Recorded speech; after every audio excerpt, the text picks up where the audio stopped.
안녕하세요. 사연에 빠지다의 DJ 민영입니다. 오늘 사연자는 가족을 위해 자신의 한 몸을 바쳐 평생을 살았는데 막상 꼬부랑 할머니가 되고 나니 옆에 남은 건 쓸쓸한 뿐이라네요. 과연 어떤 사연인지 들어보시겠습니다. 오늘도 두 가지 사연 준비되어 있는데요. 끝까지 들어주실 거죠? 그럼 오늘의 사연 바로 시작해 볼게요. 구독과 좋아요도 잊지 말고 꾹 눌러주세요. 안녕하세요. 저는 내모레면 80이 되는 할머니입니다. 이 늙은이 인생에 누가 관심이 있을까 싶지만 아무래도 억울하고 쓸쓸한 마음을 이야기할 곳이 없어 이렇게 사연을 보내게 됐습니다. 저는 지난 세월 동안 가족만 생각하며 살았어요. 어릴 때는 지지리도 가난해서 어떻게든 가정을 일으키기 위해 희생하며 살았습니다. 이제와 이런 이야기하기 부끄럽지만 저는 학교 다닐 때 돈이 없어서 국민학교도 간신히 졸업했어요. 그러고는 곧장 3살 위의 언니를 따라 옷 만드는 공장에 들어갔습니다. 그 어린 나이에 할 줄 아는 게 뭐 있었겠어요. 그냥 언니들 옆에서 심부름을 하며 조수 노릇이나 했죠. 제 팔자가 이렇게 태어났으니 그냥 그러려니 해야 했어요. 그럴 만한 게 당시에 공장에서 같이 일하는 언니들한테 서름을 많이 당했어요. 너는 말귀를 못 알아들으면 몸이라도 빠릿빠릿해야지. 애가 왜 이렇게 게으르고 굼뜨니? 옆에서 거슬리니까 괜히 알짱거리지 말고 꺼져. 언니들 사이에서 밀치고 욕먹는 건 일상이었고 제가 실수한 일이 아닌데도 툭하면 제가 실수한 거라고 이간질을 해서 반장 언니한테 혼나기도 했어요. 그때야 참고 버텨야 한다는 생각 때문에 당하고 욕먹어도 참을 수밖에 없었어요. 저도 사람이다 보니 가끔 힘들고 서러워서 같이 공장에 들어간 친언니한테 하소연을 하기도 했어요. 그런데 언니는 어린 동생이 안쓰럽지도 않은지 제 사소한 푸념도 받아주지 않았어요. 야, 너만 힘들어? 나도 힘들어 죽겠어. 공장 다니는 게 다 그렇지. 그럼 뭐 돈 벌러 와서 호강할 줄 알았냐? 어차피 우린 시집 갈 때까지는 꾹 참고 다녀야 되는 거니까 괜히 징징거리지 말고 일이나 해. 내가 안 한대? 나도 너무 힘드니까 말할 데가 없어서 언니한테 말한 거지. 됐어. 괜히 그 언니들한테 미움받아봐야 일하는데 좋을 거 하나도 없으니까 그냥 구박하면 구박 듣고 욕하면 욕 먹어. 애초에 태어날 때부터 제가 의지하고 기댈 사람은 존재하지 않았던 것 같아요. 부모님은 자식이 6이나 있다 보니 낳고 키우는 것만으로도 버거워하셨고 형제들은 가난한 집안에서 어떻게든 끼니라도 때우겠다고 일찍이 사회에 나가 돈 버느라 바빴습니다. 그러다 보니 제대로 교육을 받은 사람도 없고 부모님께 어리광을 피워본 사람도 없었어요. 식구라고 매일 모여서 밥을 먹고 같이 자기는 하지만 서로를 위하고 보듬는 일은 전혀 없었어요. 6형제 중에 딱 중간인 제가 어릴 때부터 귀에 딱지가 생기게 들었던 말이 참아라, 할 수 없다 였습니다. 부모님이 말씀하시길 가난한 집에서 태어났으니 할 수 없고 돈을 벌어야 하니 무조건 참아라 였습니다. 그래야 8식구 산 입에 거미줄은 안 치고 사니까요. 제가 하고 싶은 것도 할 수 있는 것도 생각하거나 꿈꿔서는 안 됐어요. 그냥 제 앞에 주어진 일을 참고 해내는 수밖에 없었습니다. 그나마 저에게 한 가지 희망이 있었다면 그건 바로 결혼이었어요.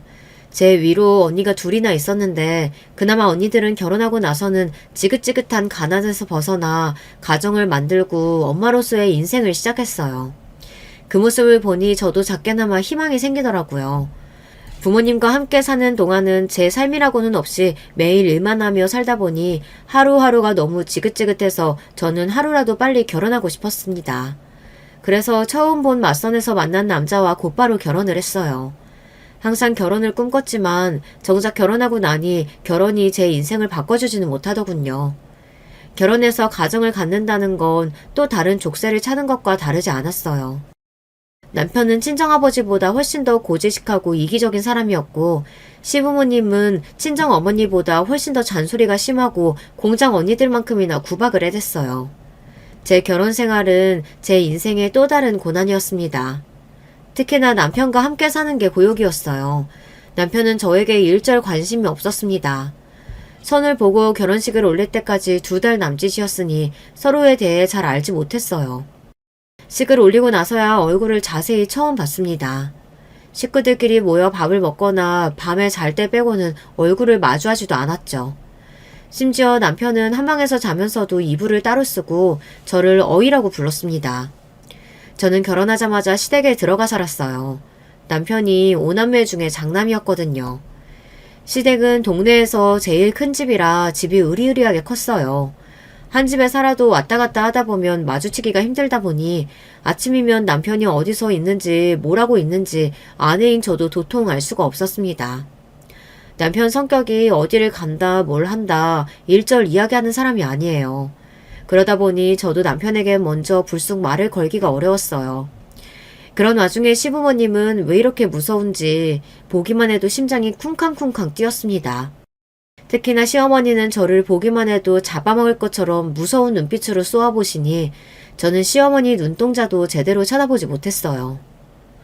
애미 너는 공장에서 일한다는 애가 바느질 솜씨가 왜 이 모양이야? 일찍이 나가서 사회생활 했다길래 똘똘하고 야무진 줄 알아서 데려왔더니만 맏며느리라는 게 영 쓸모가 없네. 시어머니 말씀대로 국민학교 졸업하자마자 나가서 일하면서 동생들 건사하느라 안 해본 일이 없이 열심히 살았습니다. 어릴 때나 언니들한테 구박을 좀 들었지 크면서는 그런 일 없었어요. 항상 똘똘하고 일 잘한다는 이야기를 들으면서 다녔습니다. 그런데 시어머니는 워낙 큰 살림을 하시는 분이라 그런지 제가 하는 일이 다 못마땅하신 것 같더라고요. 제가 밥을 하든 빨래를 하든 뭘 해도 다 마음에 안 들어 하셨어요. 할 줄 아는 게 없으면 하루라도 빨리 애 만들어서 대일을 생각부터 해. 네 남편이 네가 영 마음에 안 드는지 매일 밖으로만 도는데 그러다가 밖에서 덜컥 애라도 하나 만들어 오면 어쩌려고 그래? 우리 집안이 어떤 집안인지 너도 알지? 네가 친정에서 어떻게 살았건 이제 우리 집 귀신이니 아들 하나는 무조건 낳아야 돼. 아들 못 낳으면 넌 그대로 소박이야? 지금 시대야 절대 용납이 안 되는 말이지만 제가 살아온 시대에만 해도 시부모님이 저런 말을 아무렇지 않게 했어요. 더군다나 없는 집에서 시집온 저 같은 애는 며느리라고 대우받을 생각을 하면 안 됐죠. 집에서 일하는 사람들하고 저는 대우가 별반 다르지 않았어요. 그나마 다행이었던 건 시댁은 가난하지 않았다는 거예요. 남편을 소개했던 고모 말로는 동네에 웬만한 논이랑 밭은 다 남편네 것이라고 했는데요. 그 말이 맞기는 하더라고요. 시집와서 지켜본 바에 의하면 시아버지는 동네에서 유지나 다름없는 사람이었습니다. 그러다 보니 집에 매일같이 손님들이 넘쳤어요. 그 많은 손님을 접대하느라 며느리인 저는 손님상을 차리고 치우느라 하루도 쉴 날이 없었습니다. 어떨 때는 너무 힘들어서 차라리 공장에 나가서 일하는 게 낫겠다 싶은 날도 있었습니다. 그런 와중에 저에게도 좋은 일이 생기기는 생겼어요. 저에게도 결혼한 지 3년 만에 아이가 생겼습니다. 그동안 마음고생을 많이 하면서 누구보다 아이를 기다린 만큼 저는 너무 행복했어요. 제 인생을 통틀어 첫 아이가 생긴 걸 알았던 그날이 제 인생의 최고의 날이라고 해도 과언이 아니에요. 임신하기 전까지는 시댁에서 제 입지가 집에서 일하는 사람들과 별반 다르지 않았었는데 임신을 하고 나니 제 위치가 확 바뀌더군요. 우리 큰며느리야. 뱃속에 우리 장손 생각해서 발 하나하나 디딜 때마다 구름 위를 걷는다고 생각하고 사뿐사뿐 걸어라. 혹여나 나무 뿌리라도 잘못 밟아서 넓어지면 큰일 나니까. 시아버지는 혹여나 제가 어떻게 되기라도 할까봐 아주 귀하게 대해주셨어요. 살면서 그런 대접은 처음 받다 보니 좋기는 하더군요. 물론 시어머니는 그 모습마저 탐탁지 않아 하셨지만요. 뱃속 손주가 아들인지 딸인지도 모르는데 웬 유난을 떨어요. 그네 너 괜히 헛바람 들어서 누워만 있지 말고 좀 움직여.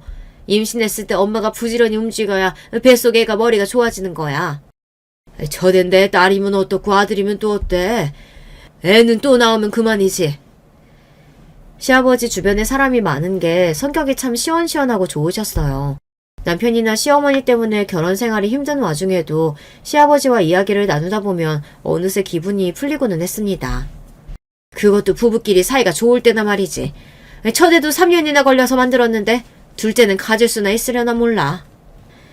시어머니는 항상 저와 남편의 사이를 걱정하시면서도 구박은 저에게만 하셨어요. 저를 없는 사람 취급하고 무시하는 건 남편인데 남편에게는 한마디도 안 하시면서 아무 잘못 없는 며느리인 저만 매일 잡았습니다. 애미 너, 애 가진 것도 다 내 덕인 줄 알아. 내가 애는 무조건 조강지처한테 만들어야 한다고 네 남편한테 매일같이 잔소리한 덕분에 네가 임신한 거니까. 밖으로만 도는 남편이 혹여나 밖에서 애라도 만들어 올까봐 시어머니는 매일 전전긍긍 하셨습니다. 남편이 밖으로 도는 게 싫으시면 남편을 잡아도 혼내야지. 남편이 집에 안 들어올 때마다 시어머니는 괜히 저를 구박했어요. 시어머니의 말이 기분이 나빠도 저는 말 한마디 못하는 게 그 시대에는 그랬어요. 남편이 잘못하면 시댁에서는 그게 다 며느리 때문이라고 했거든요. 더군다나 시어머니는 툭하면 저를 남편에게 사랑받지 못하는 못난 며느리 취급을 하셨습니다. 물론 시어머니 말씀이 틀린 말은 아닙니다. 결혼하고 나서 지난 3년 동안 남편이 저와 잠자리에 든 게 손에 꼽히니까요. 한 번은 저도 자존심이 상해서 남편이 너무 미워 원망 섞인 말을 한 적이 있어요. 나 엄연히 당신 아내예요. 내가 어디 가서 박색이라고 손가락질 받을 만한 인물도 아닌데 사람 자존심 상하게 어이 부르면서 남처럼 굴어야겠어요? 저라고 남편이 뭐 좋아서 하는 소리겠어요. 이왕 부부로 만나서 가정을 이뤘으면 행복하게 살아보려고 노력이라도 해야 하는데 남편이라는 인간이 해만 뜨면 여기저기 다방이나 전전하고 다니니 아내인 저로서는 마음이 좋지 않았습니다. 그런데 남편은 제가 생각한 것보다 훨씬 더 개차반이었습니다. 제가 그렇게 말하는데도 제 말을 아예 듣지도 않았어요. 제가 싫다고 하는데도 아침이면 나가서 저녁 늦게나 돼서야 들어왔습니다. 거기다가 술까지 잔뜩 취해서 들어온 날이면 저에게 막말을 퍼붓기까지 했어요. 에이, 여자가 꽃처럼 새처럼 하고 나긋나긋한 맛이라는 게 있어야지. 어디서 막미라다운 여자처럼 나무토막처럼 뿌긋뿌긋해가지고 남자가 집구석에 들어올 맛이 나겠어? 그나마 술이나 취해야 말이라도 하지 술 안 마신 날에는 아예 말도 안 걸었어요. 그렇게 살다 보니 저는 점점 더 나무토막이 되어가는 것 같았습니다. 이미 시집와서 이 집 귀신이 되기로 했으니 누구한테 하소연할 수도 집을 나갈 수도 없었죠. 제 입장에서는 참고 사는 수밖에 없었습니다. 저는 이미 늦었다는 생각이 들었어요. 남편이 개차반이든 시어머니가 구박하든 이미 아이까지 가진 마당에 제가 할 수 있는 일은 없었습니다. 저야 참는 거 버티는 거에는 이골이 날 정도로 잘하는 일이니 이 정도는 평생 참고 살 수 있다고 생각했어요. 어차피 여기가 아니면 임신한 몸으로 어디 갈 데도 없으니까요. 거기다가 제가 딴 생각을 할 수도 없는 게 시어머니는 제가 쉬는 꼴을 못 보셨어요.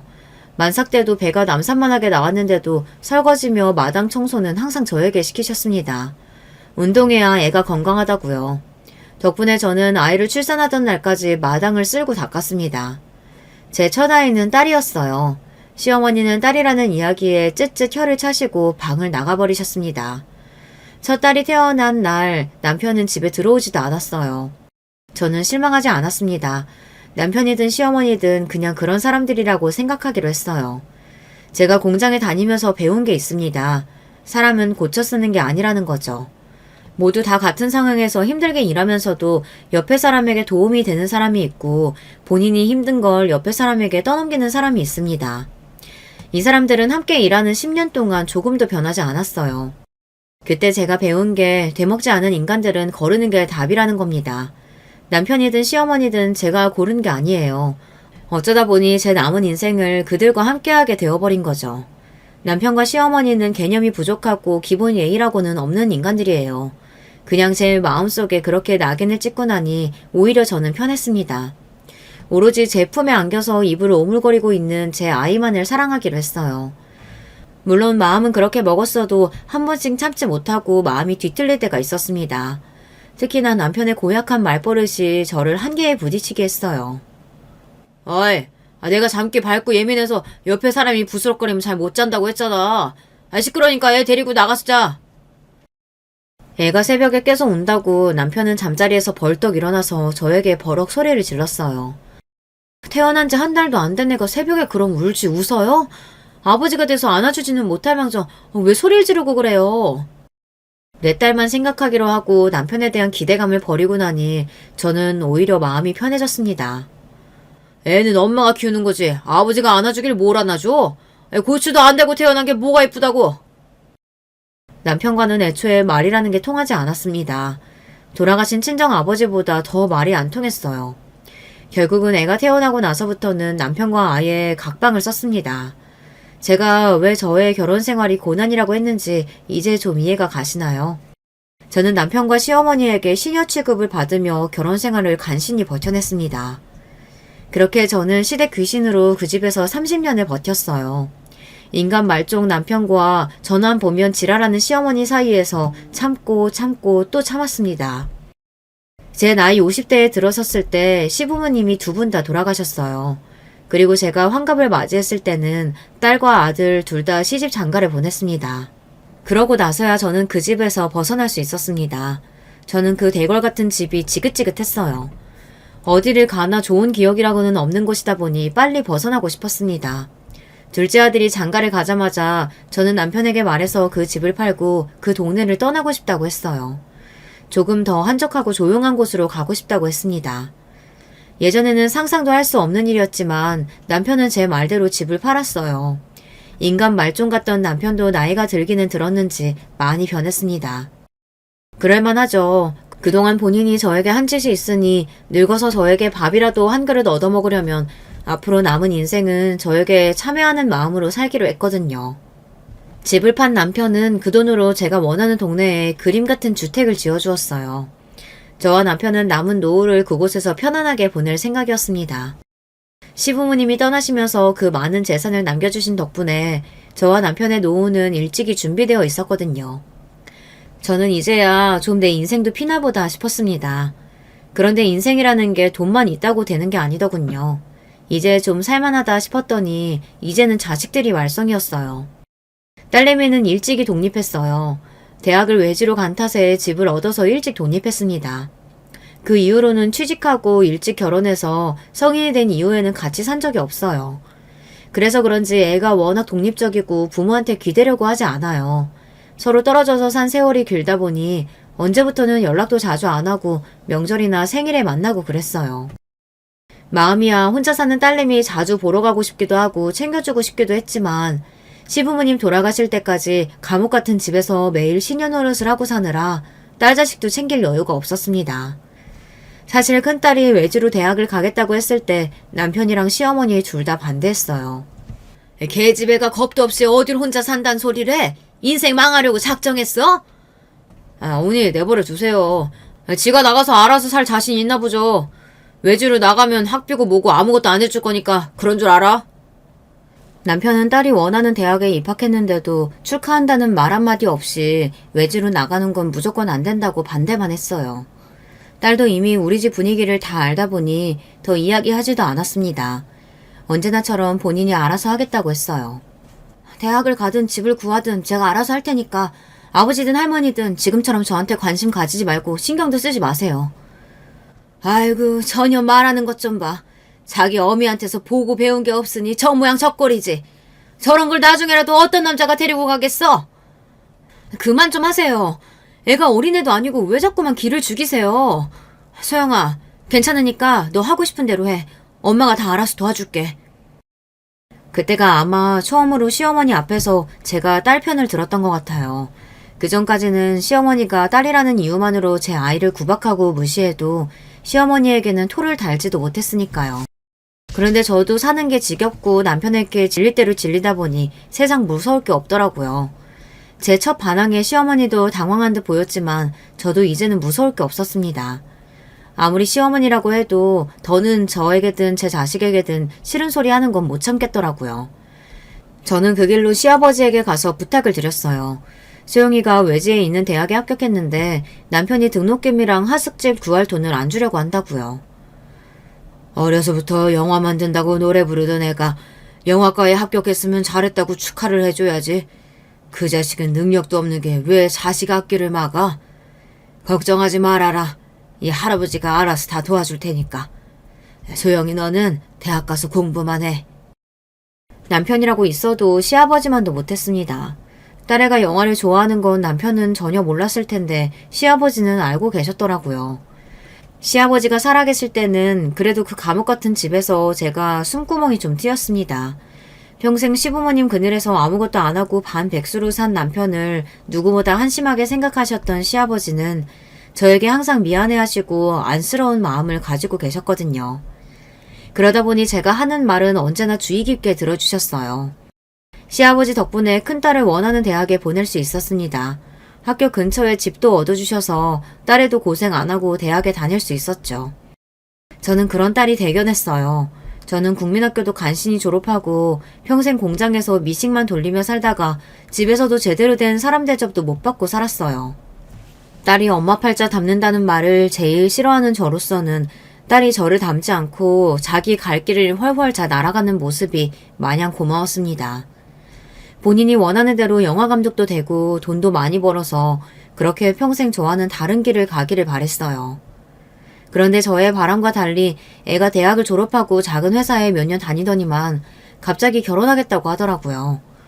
엄마로서의 솔직한 마음은 아직 나이도 어리고 하고 싶은 일도 많으니 조금 더 있다가 했으면 좋겠다 했는데 사위랑 둘이 너무 좋아서 죽는 모습을 보니 또 말릴 수가 없었습니다. 제가 그런 걸 못 해봤잖아요. 남편이랑 알콩달콩 행복하게 살아본 적이 없으니 제 딸만은 사위에게 사랑을 많이 받고 평생 행복하게 살았으면 했습니다. 그렇게 결혼한 딸은 아들을 하나 낳고 열심히 직장을 다니면서 살았어요. 20대 초반에 지금의 사위를 만나 둘이 알콩달콩 연애하다가 애까지 낳고 10년을 넘게 별말 없이 잘 살길래 저는 당연히 애가 알아서 잘 사는 줄 알았습니다. 그런데 그게 아니더라고요. 어느 날 뜬금없이 찾아온 딸은 이혼하겠다고 했어요. 그것도 이미 서류고 뭐고 정리가 됐다면서 이제는 둘이 갈라서는 것밖에 안 남았다고요. 사위와 이혼 이야기가 나온 게 벌써 1년 전이라는데 딸은 그동안 한 번도 전화 남편한테 언질조차 하지 않았어요.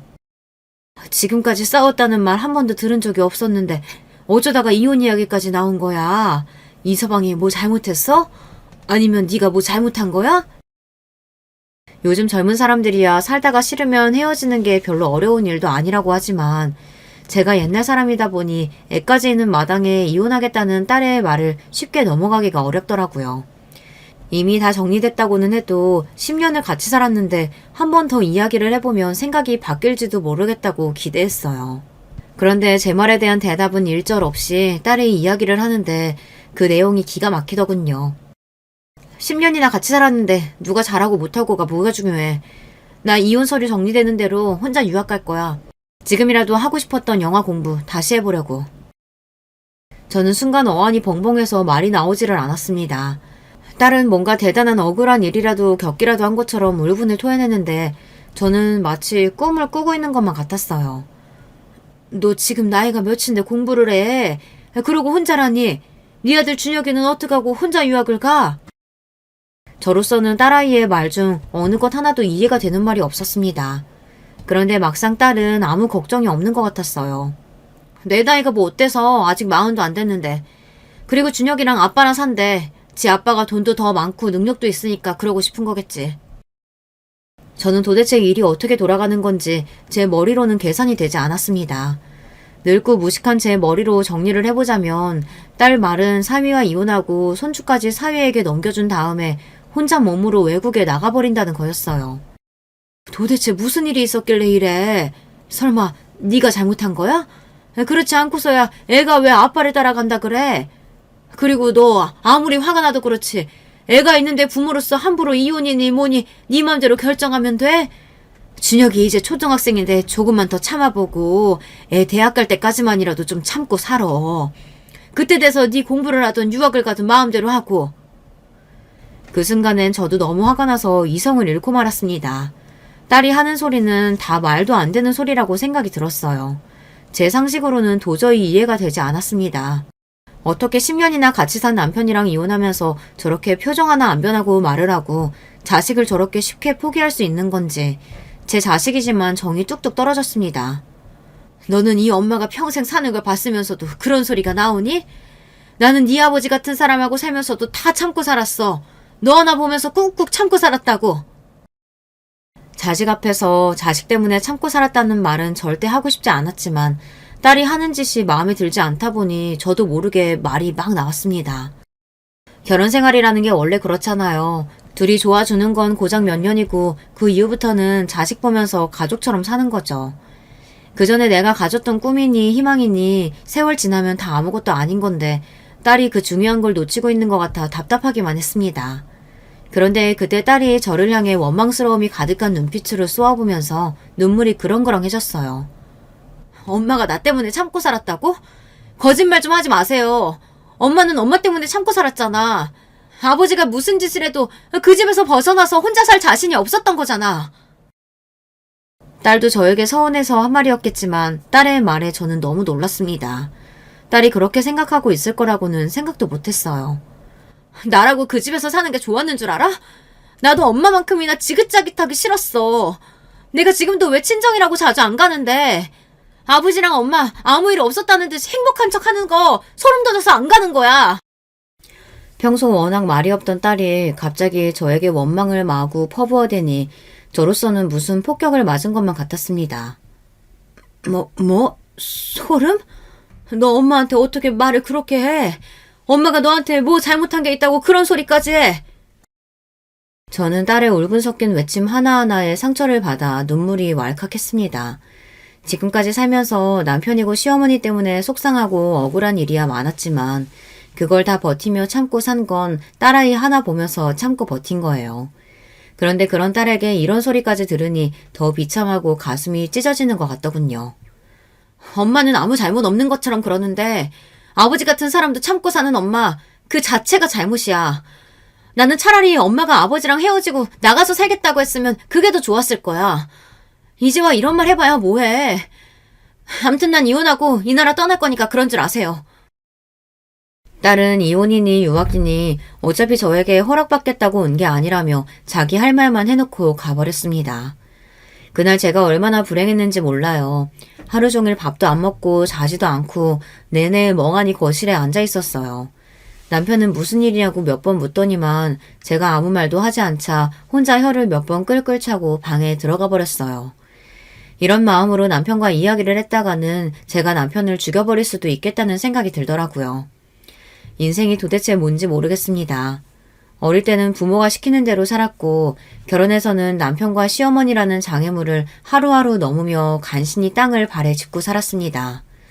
평생 끝나지 않을 마라톤 같던 인생이 이제 마지막에 들어섰다고 생각했을 때쯤 지금까지 살아온 제 인생을 송두리째 뒤흔들어 버릴 정도의 태풍이 몰려왔습니다. 딸의 이혼과 유학이 저에겐 그 정도로 큰 상처였어요. 그런 와중에 눈치 없는 남편은 역시나 철딱선이 없는 짓으로 저를 쉬지 못하게 했습니다. 보석이가 요즘 사업이 잘 된다고 업종 바꿔보겠다고 하더라. 내가 그래서 보은에 땅 있는 거 팔아서 도와주기로 했어. 딸은 아들까지 뺏기고 위자료 한 푼 못 받고 쫓기듯 외국으로 떠났는데 남편은 그 와중에도 아들 걱정만 하고 있었어요. 보은 땅을 팔든 말든 언제 나한테 허락을 받았다 그래. 당신이 알아서 해요. 나는 이 집만 있으면 되니까. 저는 욕심이라고는 없었습니다. 재수없는 남편놈의 재산 같은 거 관심도 없어요. 그냥 지금까지 제가 남편이고 돌아가신 시어머니고 버티며 산 세월에 대한 보답이 이 집 하나면 있으면 돼요. 다른 건 남편이 팔든 씹어먹든 어떻게 해도 상관없었습니다. 둘째 아들은 남편을 그대로 빼다 박았어요. 외모부터 성격까지 뭐 하나 다른 게 없습니다. 제 아들놈이지만 무뚝뚝하고 자기밖에 모르는 게 딱 똑같아요. 저런 놈을 어떤 여자가 좋다고 할까 했는데 어디서 본인이랑 비슷한 여자애를 데리고 와서 장가를 가기로 했습니다. 그런데 둘 다 철이 없어요. 둘째 아들이나 며느리나 어릴 때부터 돈 걱정은 안 하며 산 애들인데 결혼해서도 자기들끼리 뭘 잘해보려고 하지도 않고 내내 부모한테 손만 벌리기 바쁩니다. 며느리가 서울 토박이에요. 어릴 때부터 강남에서 자라서 돈 걱정은 안 하고 살았다는데 애가 좀 사치스럽습니다. 며느리네 친정도 옛날이나 잘 살았지 지금은 바깥 사돈이 대학 교수 퇴임하고 경기도 어디에서 전원생활 중이라는데 크게 도와줄 정도로 여유가 있으신 건 아닌 것 같더라고요. 그러다 보니 아들놈이고 며느리고 비빌 언덕은 남편뿐이니 툭하면 애들 데리고 남편을 찾아왔어요. 요즘 물가 아시죠? 제가 버는 거 가지고 애들 학원비 내면서 내 식구 먹고 살기도 힘들다니까요. 그래도 아버지가 여유 좀 있으시니까 우리 애들 학원비는 좀 도와주세요. 이 귀여운 녀석들 남들 다 하는 건 다 하게 살게 해줘야죠. 자, 우리 새끼들 할아버지한테 가서 안아드려. 어린 손주들을 데리고 와서 남편에게 살랑살랑 애교를 부리게 하고 뭐든 하나라도 얻어가려고 했습니다. 그래 우리 예쁜 새끼들 할아버지가 다 해줘야지. 요즘 텔레비전만 틀면 아주 물가니 어쩌니 애들 교육비가 어쩌니 말들이 많더라. 우리 아들 가장으로서 사는 거 힘들지? 원래 처자식 건사하는 게 다 그런 거다. 이 아버지가 다른 건 몰라도 우리 손주들 교육비는 책임질 테니까 걱정하지 말아라. 딸내미가 첫 손주를 낳았을 때는 거들떠도 안 보고 사위 하는 일에도 일절 관심이 없었으면서 어쩜 저렇게 아들하고 아들네 손주 일에만 관심이 많은지 모르겠어요. 저는 남편 하는 짓이 미워서 둘째랑 남편이 그런 소리를 하고 있으면 그냥 얼른 자리를 떴습니다. 안 보는 게 오히려 마음이 편했어요. 그럴 때면 며느리가 꼭 저를 따라 주방으로 들어왔어요. 이 집은 올 때마다 느끼는 건데 너무 예쁘게 잘 지으셨어요. 저도 나이 들면 꼭 이런 집에 살고 싶다니까요. 둘째 아들이랑 며느리가 집에 오는 게 불편한 게 며느리라는 애가 이런 여우도 여우가 없어요. 대학도 좋은 대학 나오고 직장도 좋은 데 다녔는데 그게 다 머리가 좋아서 그런 건지 남편이나 제 앞에서 뭐라도 하나 더 받아내려고 하는데 그게 저처럼 멍청한 사람 눈에도 다 보일 정도로 애가 하는 짓이 여우예요. 결혼할 때도 자기는 다른 건 다 필요 없다고 둘이서 행복하게만 살면 된다고 하더니만 정작 결혼 날짜 잡고 준비할 때는 말이 싹 달라지더라고요. 남편 앞에서 일부러 본인 친구 누구는 결혼할 때 어느 동에 아파트를 얼마에 샀는데 가봤더니 너무 좋았다면서 연신 부럽다고 하더라고요. 며느리가 그렇게 말을 하니 저희 남편 같은 사람이 모르는 척 할 수가 없었죠. 거기다 예단은 무조건 샤넬로 해야 나중에 손해를 안 본다고 대놓고 말해서 샤넬 가방도 2개나 사줬습니다. 그때도 애가 하는 짓이 웃겼어요. 백화점에 저랑 남편이랑 같이 갔는데 끝까지 2개를 들고 결정을 못 하더라고요. 이건 평소에 들기 너무 좋고 이건 특별한 날 들고 나가기 너무 좋은 것 같은데 2개 다 너무 예뻐서 결정을 못 하겠어요. 아버님 어때요? 저 어떤 게 어울려요? 가방 2개를 들고 남편 옆에 착 붙어 애교를 부리는데 제 눈에는 얄미워 보였지만 남편은 아주 살살 녹더군요. 2개가 좋으면 2개 다 사야지 뭘 고민해. 여기요. 이거 2개 다 포장해 주세요. 어머 아버님 너무 멋지세요. 감사해요. 그때부터 알아봤지만 며느리와 아들놈이고 결혼해서 사는 동안 아주 남편 등골을 빼먹어도 다 빼먹을 작정인 것 같더라고요. 며느리는 그나마 다니던 직장도 결혼하자마자 그만두고 아들놈은 갑자기 무슨 의류 사업을 하겠다고 남편한테 돈을 뜯어갔어요. 그래놓고 이제와 사업이 또 잘 안 된다면서 남편한테 돈을 더 달라고 했나 봐요. 저라고 왜 아들이나 남편이 걱정 안 되겠어요. 재산이라고 있어도 다 시부모님께 물려받은 거라 사실 남편이 버는 돈은 없습니다. 그나마 건물에서 나오는 돈으로 둘이 생활하는 건데 아들님이 저렇게 자리를 못 잡고 매일 밑 빠진 벽에 물 붓는 것처럼 돈을 뜯어가니 저도 걱정이 되기는 했습니다. 애 나이가 몇 살인데 아직도 애한테 전전긍긍해요. 한번 도와줬으면 그걸로 본인이 지지고 볶고 어떻게든 알아서 해야지. 언제까지 도와줄 거예요? 당신이 몰라서 그렇지. 요즘은 애 둘 키우는 게 우리 때랑은 달라. 영어 유치원이니 사립초등학교니 해줄 게 많다니까. 자식이라고 많지도 않은데 부모가 도와줄 수 있으면 도와줘야지. 아이고 그렇게 자식 생각하는 사람이 딸내미는 외국에서 어떻게 살든 말든 그렇게 관심도 없어요? 평생을 지지고 볶고 싸우면서 살았으니 늙어서까지 남편과 싸우고 싶지는 않았습니다. 이제는 그럴 힘도 없고요. 그래서 웬만한 일은 잘 참고 넘겼지만 자식들 가지고 차별할 때는 저도 웃겠습니다. 사람이 양심이 없어도 너무 없으니까요. 계집애가 어릴 때부터 부모 말이라고는 안 듣더니만 결국은 이혼당하고 쫓겨난 거 봐. 본인이 본인 인생 꼬아서 사는 애를 내가 뭐 어떡해? 남편은 변한 게 없었습니다. 다 늙어서 버림받을까봐 슬슬 제 눈치나 보면서 사는 거지 그 속은 옛날이나 지금이나 똑같았어요. 그런데 생각지도 못한 일이 벌어지고 말았습니다. 천년만년 살 줄 알았던 남편이 갑자기 죽어버렸어요. 어떤 날과 마찬가지로 아침부터 스쿠터를 끌고 동네 산책을 간다고 나간 양반이 밥 먹을 때가 돼서도 들어오질 않길래 전화를 해봤더니만 받지를 않더라고요. 저는 또 어디서 동네 사람들이랑 모여 고스톱이나 치고 있나 보다 했는데 그게 아니었어요.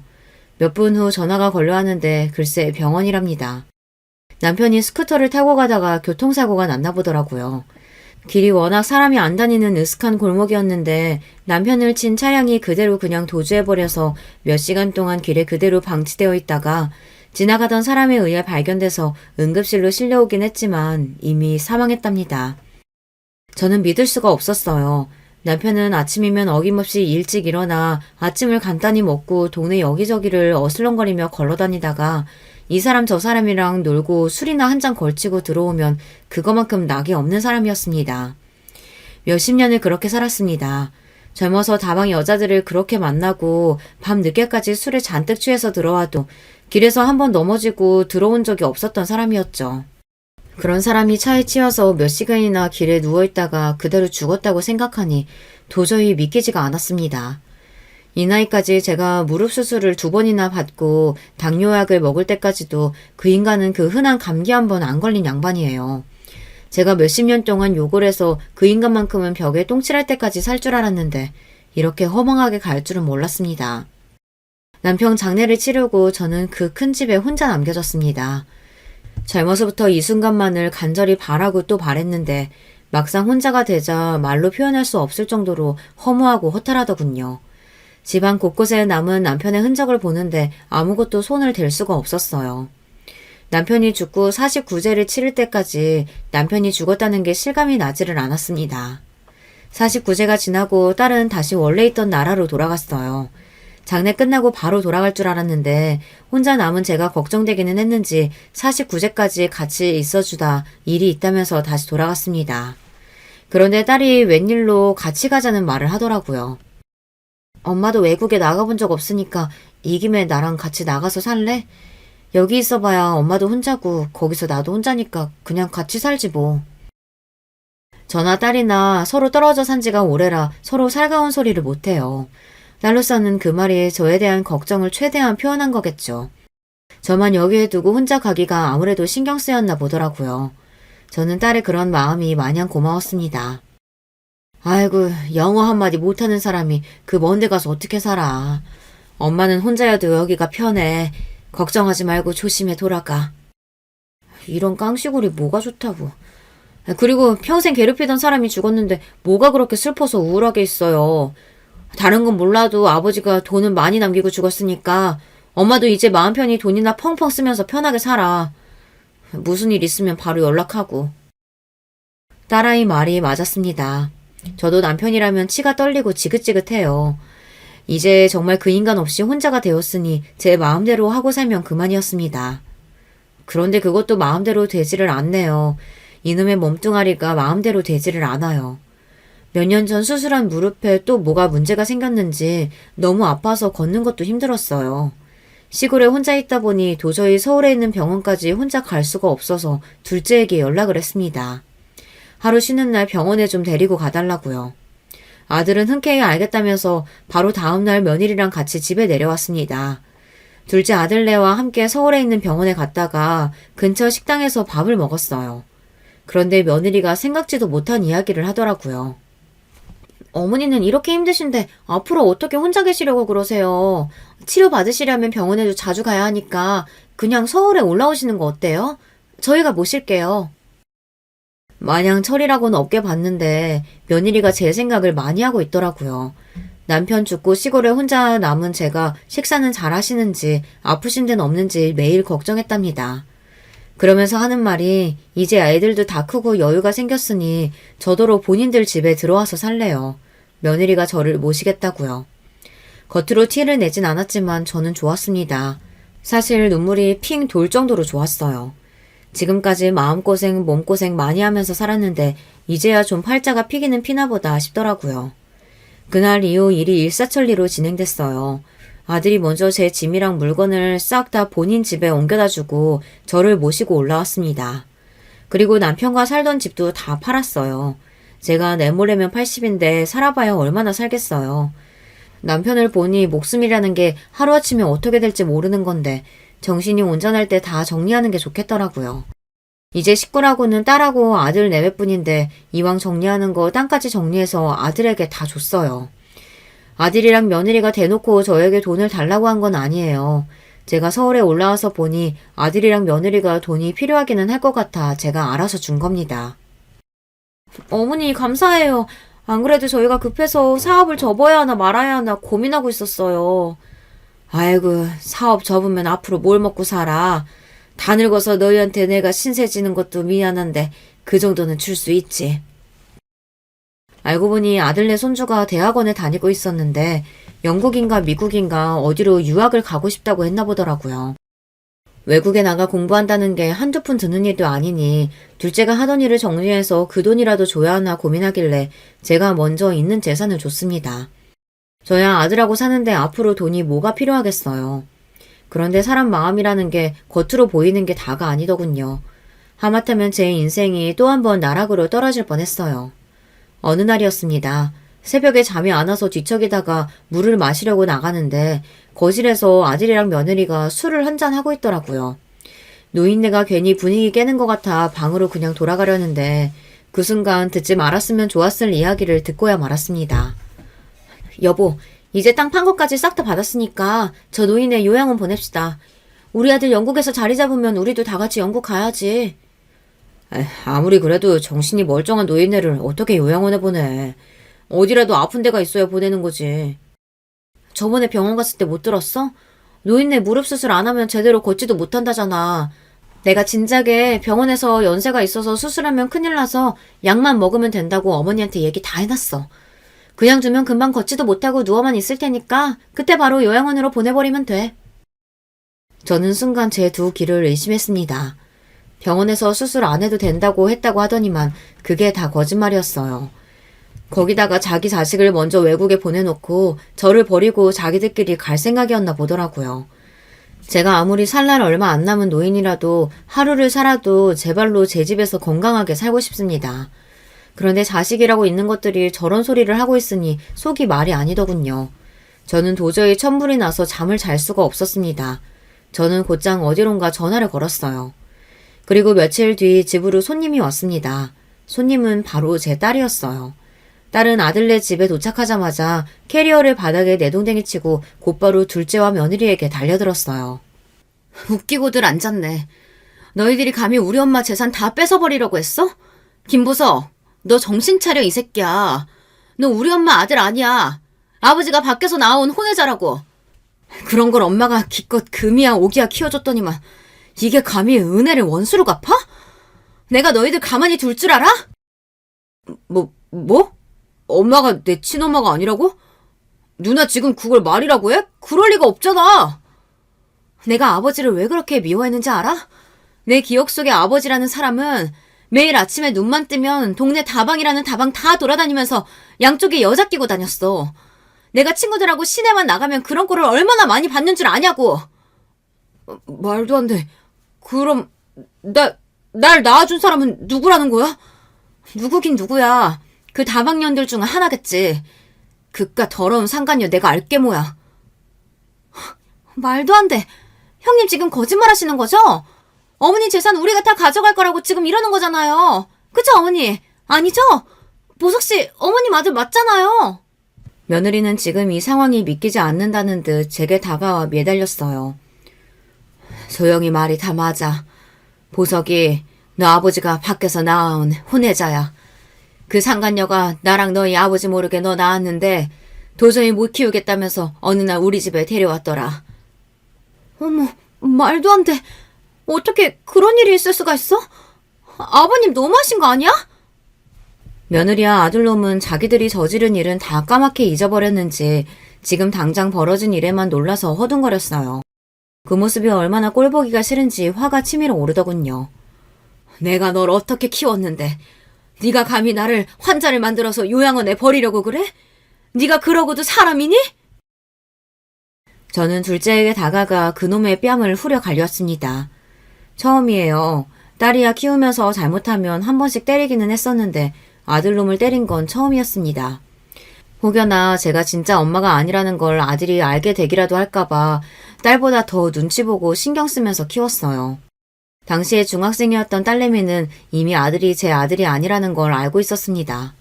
그럴 수밖에 없죠. 어느 날 갑자기 돌이 다 된 애가 동생이라고 나타났으니 한참 사춘기였던 딸내미는 모를 수가 없었죠. 지금 생각해보면 그때 딸 말대로 했어야 했어요. 엄마는 도대체 왜 아버지랑 살아? 다른 여자랑 바람 피우고 자식까지 낳는데 그게 용서가 돼? 용서는 무슨 용서. 그냥 무슨 일이 있든 나는 나대로 사는 거지. 그러니까 너도 앞으로 입 조심해. 보석이는 무슨 일이 있어도 네 동생이야. 행여난 누구한테도 보석이 밖에서 나온 애라고 소리하면 안 돼. 알았지? 제가 딸에게 못할 짓 많이 했습니다. 딸도 한참 예민한 시기였을 텐데 얼마나 힘들었겠어요. 그런 와중에 저는 제 생각만 하느라 딸에게 평생 숨기고 살아야 한다고 거짓말까지 시켰죠. 저는 못난 엄마입니다. 제 행동에 아들놈이 놀라기는 했는지 바닥에 주저앉았어요. 그놈에게도 상처였겠죠. 평생을 친어머니라고 생각했던 사람이 진짜 어머니가 아니라는 사실을 알게 된 거니까요. 어쩌면 그게 이 녀석에게 가장 큰 복수였는지도 모르겠습니다. 저는 둘째가 제 친아들이 아니라는 사실을 평생 비밀로 안고 갈 생각이었습니다. 남편이나 그 다방녀는 생각만 해도 둘 다 미웠지만 애는 잘못이 없잖아요. 이제 막 돌도 안 된 애가 누워서 새근새근 잠을 자는데 그 모습이 남편하고 너무 똑같이 생겨서 도저히 미워할 수가 없었어요. 그래서 그 순간부터는 그 아이가 제 아들이라고 생각한 겁니다. 물론 당시에 저에게는 딸밖에 없다 보니 시어머니께서 그 아이를 당연히 우리 자식으로 받아들일 줄 알았어요. 하지만 꼭 시어머니 때문만은 아닙니다. 어미에게 버림받은 아이를 그대로 둘 수는 없었어요. 남편의 아이이니 내 아이다 생각하기로 했죠. 하지만 이제는 아닙니다. 저 녀석은 제 자식이 아니에요. 제가 어떤 마음으로 본인에게 재산을 다 주겠다고 했는지 생각도 못하고 저 녀석이 저를 배신하려고 했어요. 그날 이후 저에게는 많은 변화가 있었습니다. 변호사에게 알아보니 아들이 저를 모시겠다고 속여서 재산을 증여한 거기 때문에 소송을 하면 다시 받아올 수 있다고 하더군요. 얼마 뒤 저는 딸을 주려고 남겨뒀던 건물을 다 팔고 아들에게 줬던 재산도 다 다시 뺏었습니다. 그리고 바로 무릎 수술을 하고 재활을 한 뒤 딸을 따라 캐나다로 갔습니다. 그 사이에도 둘째에게 여러 번 연락이 왔지만 일절 받지 않았어요. 딸이 캐나다에서 대학도 다니고 취직도 하더니만 시민권을 땄더라고요. 저도 딸을 따라 캐나다에 갔습니다. 캐나다에 오기 전까지 많은 고민을 했지만 오기를 잘했다는 생각이 듭니다. 제 인생에 이런 날이 올 줄은 몰랐는데 그림에나 나올 것 같은 호수가 앞에 보이는 집에 살게 됐거든요. 80을 앞둔 나이에 인생이 좋아봐야 얼마나 더 좋을까 싶었는데 지금은 너무 행복합니다. 한국에 사는 동안은 생각도 하고 싶지 않을 정도로 끔찍한 일들이 있었는데 앞으로 남은 인생은 한국과는 전혀 다른 이곳에서 다른 사람처럼 살아보고 싶어요. 여유롭고 우아한 할머니로요. 어쩌면 뒤늦게 꿈을 이룬지도 모르겠습니다. 언제나 딸과 둘이 행복해질 날만을 꿈꿨었는데 이제야 이룬 것 같아요. 둘째 놈은 어떻게 사는지 전혀 모르겠습니다. 괜히 소식을 듣게 되면 키운정이 있으니 마음이 쓰여서 조금이라도 도와주고 싶을 것 같아 아예 한국에 있는 사람들하고는 인연을 끊었어요. 저는 요즘 아주 행복합니다. 이 나이에 이런 인생도 있다는 거 많은 사람들에게 알려드리고 싶어 사연을 쓰기 시작했는데 구구절절 제 하소연만 늘어났네요. 여러분은 저처럼 후회만 남는 인생 말고 언제나 즐거운 인생 사시길 진심으로 바라겠습니다. 끝까지 제 이야기 들어주셔서 감사해요. 가끔씩 잠이 안 올 때마다 사연에 빠지다 채널을 틀어놓고는 하는데 이렇게 제가 직접 사연을 보내게 될 줄은 몰랐네요. 제가 약간 속으로 삭히는 스타일이고 나쁘게 보자면 소심하고 좋게 보자면 차분한 사람이라 이런 사연 참여도 많이 망설였어요. 솔직히 밝히자면 욕이라도 먹을까봐 걱정이 됐고요. 하지만 참을 때까지 나름 참아보다가 터지고 말았던 제 경험담을 한 번쯤은 어딘가에 공유하고픈 마음이 자꾸 들어서 결단을 내렸네요. 사연을 보면 별 기구한 환경에서 자라신 분부터 아마도 우리나라에서 손꼽히지 않을까 싶은 재력가 분들도 등장을 하시던데 그런 것에서 제 위치를 빗대어 표현을 해드리자면 저는 여러분이 아마 살아오시면서 주변에 꼭 한둘쯤은 보셨을 법한 그런 수준의 환경에서 자라나 그런 성격을 가진 사람입니다. 제가 아주 어렸을 때 아버지가 돌아가셨어요. 밤에 술에 취하신 채로 무단 횡단을 하다가 비명 횡사하셨습니다. 제 위로는 나이 차이가 9살이나 나는 오빠가 있었는데 아버지가 돌아가신 이후로 고모라는 분께서 오빠를 맡아 키우기로 하시고 데려가셨어요. 제가 고모를 먼 어감으로 표현하는 건 저는 그 이전까지 짧은 생 동안 고모를 뵌 적이 없었기 때문이에요. 그 이후로 고모는 캐나다로 이민을 가셨고 당연히 오빠도 함께였으며 그렇게 가족의 연이 끊어지게 되었습니다. 저는 엄마가 가끔씩 밤마다 소주 한 병에 쉰 김치 하나를 안주 삼아 드시면서 흐느끼시는 걸 몰래 들어왔죠. 아들 하나라도 먹고 살 걱정은 없을 것 같은 환경에 보냈으니 다행이라고 해야 하나. 아니면 남겨진 딸이 불쌍하고 미안하다고 한탄을 해야 하나. 진작에 사이가 안 좋았던 남편이란 냉혈한 교류 한 번 제대로 없었던 매정한 시댁 인간들. 그것들하고 전부 인연을 끊고 살았다면 우리 딸, 우리 서영이 고된 인생을 시작하지도 않았을 텐데 전부 내 잘못이야. 저는 그 흐느낌을 언제나 못 드는 척하면서 이불 속에서 숨을 죽였습니다. 저희 집은 무척 가난한 편이었어요. 아버지가 돌아가신 이후로는 더했죠. 어렸기에 잘 몰랐지만 커가면서 유추할 수 있었던 것은 아버지뿐만 아니라 친가 사람들이 전부 자기 밥그릇만 딱딱 챙기면서 살고 온정이라는 게 없는 유형들이라는 것이었어요. 아마 천성이 그랬나 봐요. 저희 집이 어려웠는데도 친가의 친척들은 누구 하나 도와주기는커녕 아는 채도 안 했던 것 같아요. 그러다가 아버지가 갑자기 돌아가시자 그나마 고모가 캐나다로 가실 예정에 저희 오빠를 끼워주셨던 거죠. 참고로 오빠는 친탁을 한 성격이었습니다. 무심하고 이기적이고 계산적이고 손해보는 걸 싫어했죠. 능력보다 이상을 높게 잡았고요. 그런 게 완전히 친가 유전이었으니 그걸 고모가 하시고 데려가셨는지는 모를 일입니다. 엄마는 저를 위해 안 해보신 일이 없었던 것 같아요. 당신의 나이 30대 중반에 저를 낳으셨었으니 결코 젊은 체력이 아니셨지만 그래서 더 고되셨을 테지만 쉬지 않으셨죠. 저는 그 모습을 보면서 자랐어요. 차마 비싼 준비물 살 돈을 달라고 하기가 망설여질 때가 있어서 그냥 안 챙겨가고 학교에 가서 손바닥을 맞는 걸 선택하는 아이였고 같은 반 여자애들이 전부 유행하던 머리핀이나 액세서리를 하나쯤은 하고 다닐 때 고작 문방구에서 산 방울 머리끈 하나로 사시사철을 의연하게 지내던 아이였습니다. 물론 어린 아이들이 순수하기 때문에 잔인하다는 말처럼 저는 가난과 결핍으로 인해 부족했던 모습들을 친구들에게 지적당하고 놀림당하면서 때로는 괴롭힘의 대상이 되기도 하였습니다. 상처받은 티를 내기에는 자존심이라는 게 나름 있어서 괜히 더 꿋꿋한 척을 했었죠. 그러면서 저는 내면이 단단하지만 소심하고 상처가 많은 사람이 되어갔던 것 같습니다. 외가는 워낙 잘 살진 못해서 원조를 딱히 기대할 수는 없었어요. 당장 외삼촌 댁만 하더라도 기초 수급자이셨던 걸로 알고 있으니까요. 엄마, 저번에 엄마가 이모랑 통화하는 걸 들었는데 혹시 이모네 다음 주에 제주도 여행 가? 우리도 제주도 같이 데려가 달라고 하면 안 돼? 그리고 제주도 가실 돈 있으면 우리 좀 도와주시지. 아, 이런 생각하면 너무 염치가 없는 건가? 아니야, 서영아. 충분히 그렇게 생각할 수 있지. 네가 잘못한 건 아니야. 그런데 이모는 외할아버지하고 외할머니를 계속 모시면서 살고 있잖아.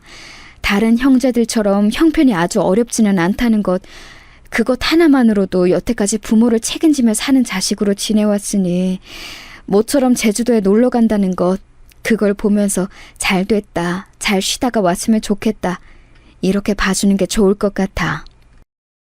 아, 생각해보니까 그렇네. 이모가 지금까지 외할아버지랑 외할머니를 다 챙기면서 사셨구나. 아, 내가 왜 이걸 고려를 못했을까? 나는 생각하는 게 너무 좁나 봐, 엄마.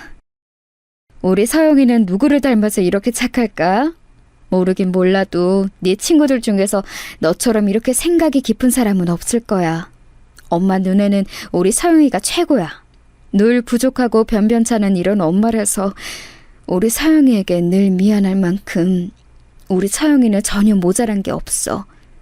그냥 엄마가 다 미안해. 나 엄마한테 그런 소리 들으려고 한 거 아니야. 제발 그런 소리 좀 그만해. 엄마는 다 좋은데 가끔 이렇게 너무 울적하고 자기 비하를 잘하는 것 같아. 그럴 때마다 난 진짜 속상해. 나는 엄마랑 살아서 행복하고 돈이 많이 없어도 괜찮아. 내가 성공하지는 못하더라도 꼭 인생 잘 살게. 엄마는 이 다음에 내가 커서 엄마 같은 결혼하지 말고 꼭 나를 우선으로 아껴주는 남자랑 결혼하는 게 소원이라고 했지? 그 소원도 내가 들어줄게. 그러니까 엄마가 자꾸 나한테 미안해하면서 우울해할 거 없어. 엄마는 감동하셨다는 듯 제 손을 꼭 잡아주셨고 저는 그때 뭉클한 감정이 들었죠. 사실상 연락 한 통 없는 오빠는 남이나 다름없었습니다. 저는 그저 피를 나눈 형제가 지구상 어딘가에 존재한다는 정도로 생각하면 끝이었지만 엄마에게는 친자식이었으니 그 심정이 오죽하셨을까요? 밤에 잠이 안 오실 때마다 깊은 한숨을 내쉬며 뒤척거리시는 게 오빠를 생각하고 계셔서 그러시는 것만 같았어요. 그래서 제가 더욱 잘하고자 하였습니다.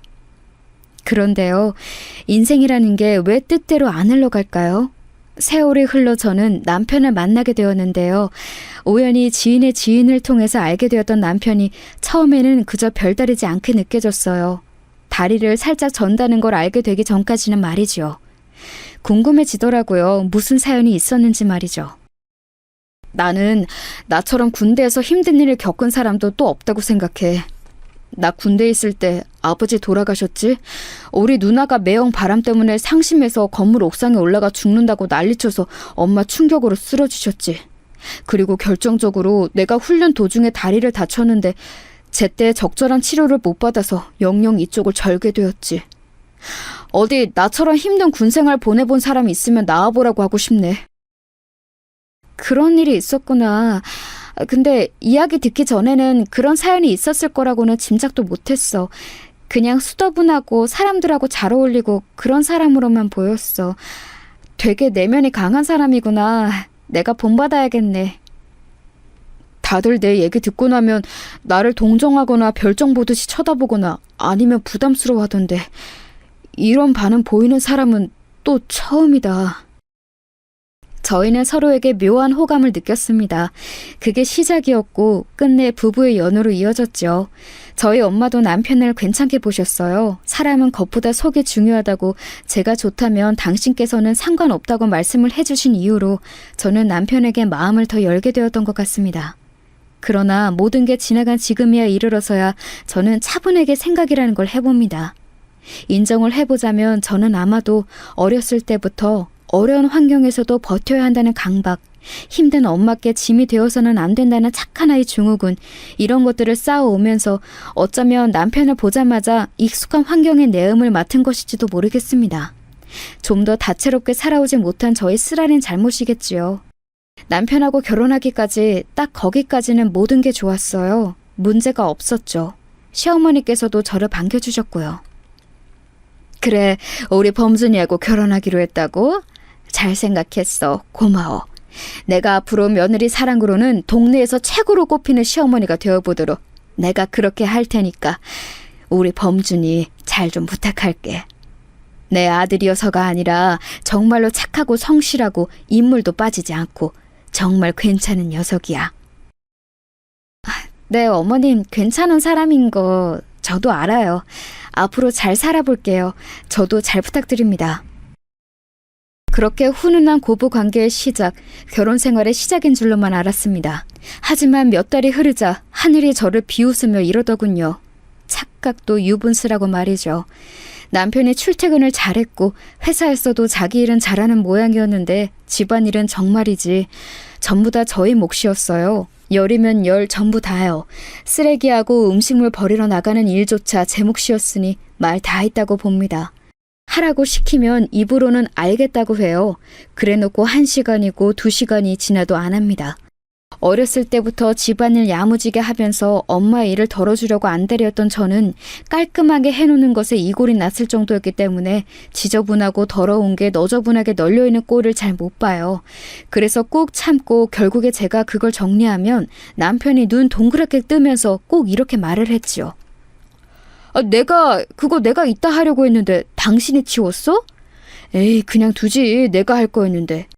하긴 뭐래? 대체 언제 하려고 했는데? 내일? 모레? 일주일 뒤?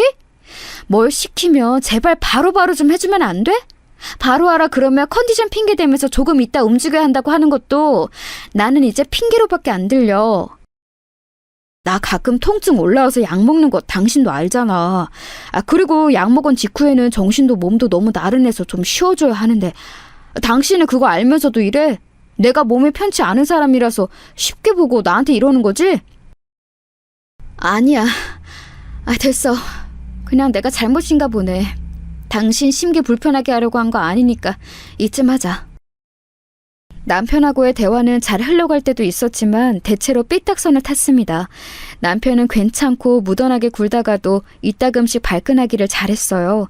자기 다리가 불편하다는 그 문제에 기인해서 말이죠. 저는 맹세코 단 한 번도 남편의 신체적인 걸 가지고 흠으로 잡거나 장난으로라도 쉽게 말을 해본 적이 없었습니다. 그런데 자기 혼자서 그러더라고요. 본인 딴에는 오래 묵은 콤플렉스였기 때문에 그런 것이겠거니 하고 제가 양보를 했네요. 결혼하고서 딱 1년 만에 제가 아이를 낳았어요. 임신 당시만 하더라도 저는 예상보다 이르게 아이를 가지게 되었지만 잘 됐다고 단란한 가정을 꾸려보겠다고 그런 다짐을 하면서 행복한 미래를 꿈꿨습니다. 그런데 갈수록 남편하고 잘 안 맞을 줄 알았다면 임신에 더욱 신중했을 것 같다는 생각이 들더군요. 결혼하기 전에 봤던 모습하고 결혼하고 나서의 모습이 왜 그렇게 날이 갈수록 간극이 벌어지던지 이래서 결혼은 지독한 현실이라고들 하는 것 같더라고요. 암만 그래도 남편하고의 문제는 사소한 걸로 싸우기도 하며 사는 부부라고 여기며 그럭저럭 참아줬습니다. 진짜 배기는 시어머니셨네요.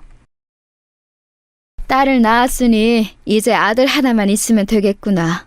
둘째는 내년 이맘때쯤에 낳거라. 알았지? 그 나이 터울이 딱이야. 그래야 딸도 아들도 바르게 관계 형성을 하며 자라날 수가 있어. 저번에도 그 말씀 하셨는데요.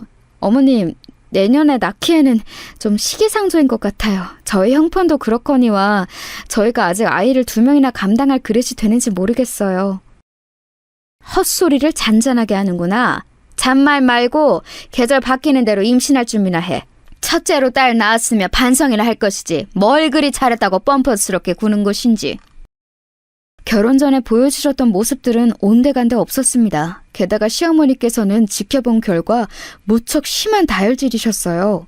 쉽게 울컥해서 크게 화를 내셨다가 이튿날이 되면 언제 그랬냐는 듯 태연하게 먼저 말을 걸어오셨죠.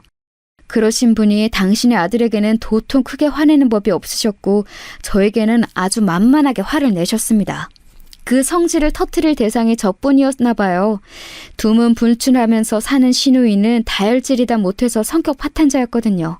그래서 시어머니께서는 당신의 딸과 가까이 안 지내셨습니다. 저는 갈수록 본색을 드러내시는 시어머니가 섭섭하면서도 매번 할 말이 많았으면서도 되도록 네 하면서 지내왔어요. 긁어 부스럼 만들고 싶지 않았으니까요. 하지만 사람이 누울 자리를 보고 다리를 뻗는다고 저는 최대한 고개를 낮추고 예의를 차리려고 들었는데 반대로 시어머니께서는 갈수록 저에게 쉽게 막말을 하셨죠. 저는 거기서 받은 스트레스를 어디다 풀 데도 없고 털어놓을 상대도 딱히 없어서 당연스레 남편한테 다 전달하였어요. 솔직히 그렇잖아요. 남편 말고 제가 어디 가서 시어머니 얘기를 하겠나요. 그런데 그러면서 남편의 못난 면모를 알게 되었죠.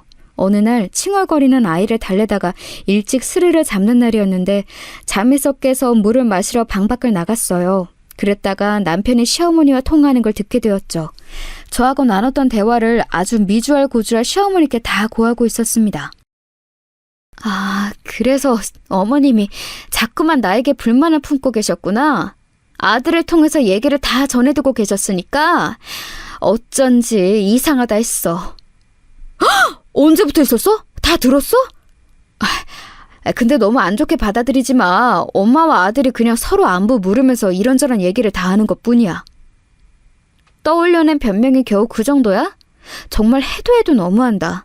내가 어머니 성질 얼마나 참아하는지 아는 사람이 중간에서 어쩜 이럴 수가 있어? 앞으로는 어머님한테 절대 내 입에서 따로 나온 얘기 전해드리지 마. 고자질 하지 말라고. 알았어. 안 그럴게. 나도 남자로서의 자존심이 있지. 더 이상은 안 해. 그래 놓고서 안 하기는 개뿔. 이제 들켰으니 막 나가는 것도 아니고 시어머니께 여전히 다 고해 바쳤어요. 이제는 시어머니께서도 저에게 툭 까놓고 우리 아들이 그러던데 라고 포문을 여셨습니다. 진짜 뻔뻔한 사람들 때문에 제가 이상해지는 기분이었어요. 비정상들 사이에서는 정상이 비정상이라던데 마치 그런 꼴이었죠. 괴팍한 시어머니와 못난 남편, 제가 참는 이유는 아이였으며 제가 의지하는 건 오직 엄마였습니다. 이제 나이가 꽤 드신 엄마는 그럼에도 현업에서 계속 일을 하고 계셨어요. 그만 일하셨으면 싶었지만 아무것도 안 하고 쉬면 좀이 쑤신다면서 사무실 청소 일을 하셨습니다. 당신의 의지가 강했으나 저는 속으로 가슴 아픈 자책을 하고 있었죠.